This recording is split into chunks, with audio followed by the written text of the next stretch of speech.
Hello everyone.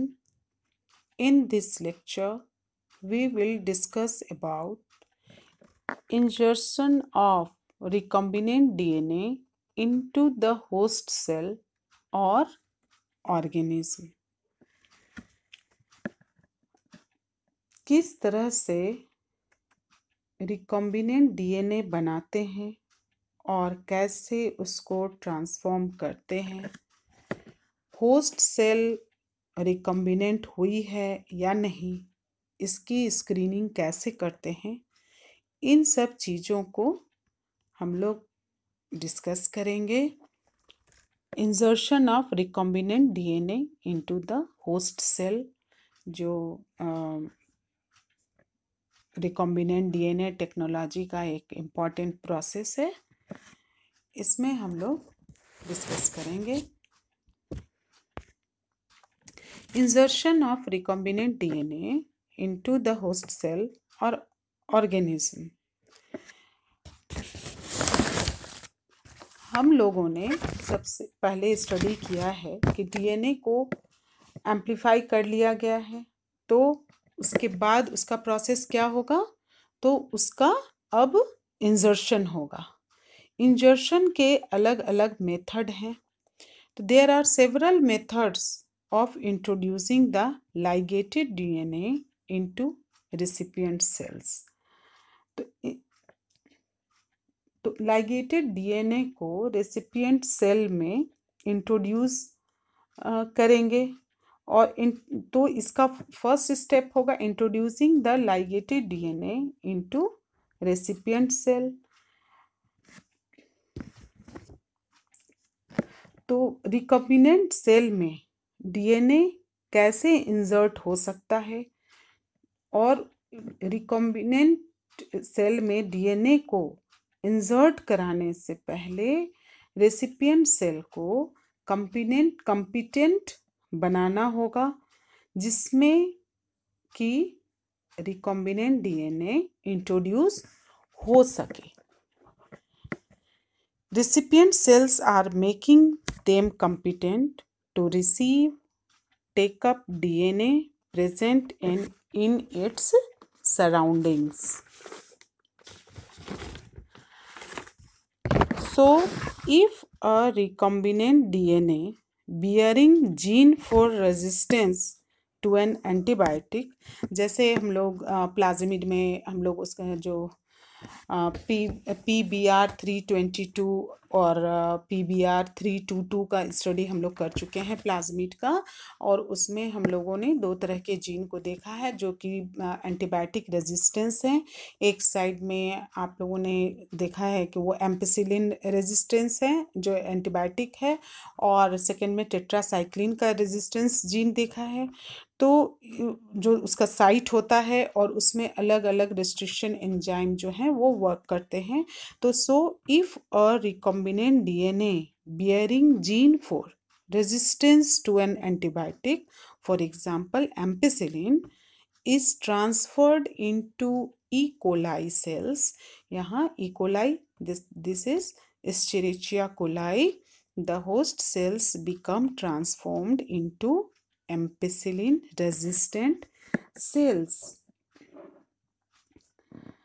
तो recombinant DNA में एक जीन प्रेजेंट होना चाहिए जो कि एंटीबायोटिक रेजिस्टेंस होनी चाहिए, जो इसका एग्जांपल एम्पिसिलिन है, और then transferred into E coli cells. Host cell में रिकॉम्बिनेंट डीएनए इंट्रोड्यूस किया गया तो ये ट्रांसफॉर्म हो जाते हैं।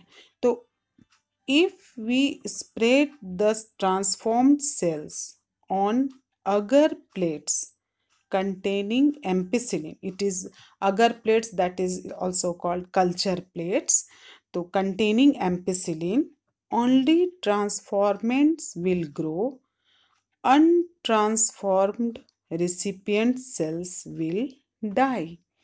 तो यहाँ पर कहने का मतलब है कि अगर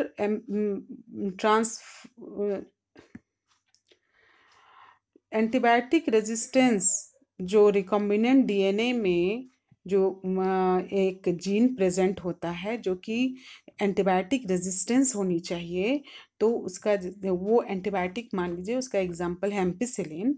तो देन इसको ट्रांसफर्ड किया जाएगा इकोलाई सेल्स में, और होस्ट सेल में रिकम्बिनेंट डीएनए जो इंट्रोड्यूस किया गया, ये ट्रांसफर फॉर्म हो जाते हैं और इनमें एम्पिसिलिन रेजिस्टेंस सेल्स डेवलप हो जाते हैं। फिर बैक्टीरिया को, जो इकोलाई है, उसको कल्चर प्लेट पर ट्रांसफ़र कर दिया जाता है।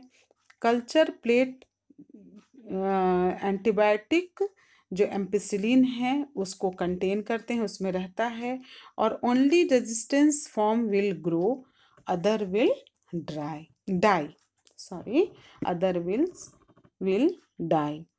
तो इस तरह से कि मैं फिर से यहाँ पर देखिए, यहाँ पर आप इसको इजीली पढ़ सकते हैं कि if we spread the transformed cells, कि जिसमें होस्ट सेल में रिकम्बिनेंट डीएनए को ट्रांसफ़र किया गया, और वो जो होस्ट सेल है उसमें एम्पिसिलिन रेजिस्टेंट सेल्स हैं, उसको अगर प्लेट्स, जो कि कल्चर प्लेट भी कहलाते हैं, जिसमें एंटीबायोटिक कंटेन वो कर रहा है कंटेनिंग एम्पिसिलिन, तो only transformants will grow, untransformed recipient cells will die, वो मर जाएंगे। Since due to ampicillin resistance gene, one is able to select a transformed cell in the presence of ampicillin or the antibiotic.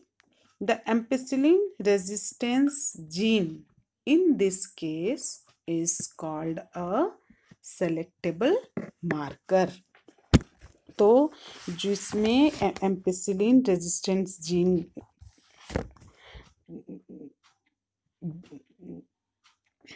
The ampicillin resistance gene को selectable marker कहा जाता है, और ये selectable marker जो हैं इसको यूज़ किया जाता है रिकॉम्बिनेंट डीएनए को इंसर्ट करने के लिए।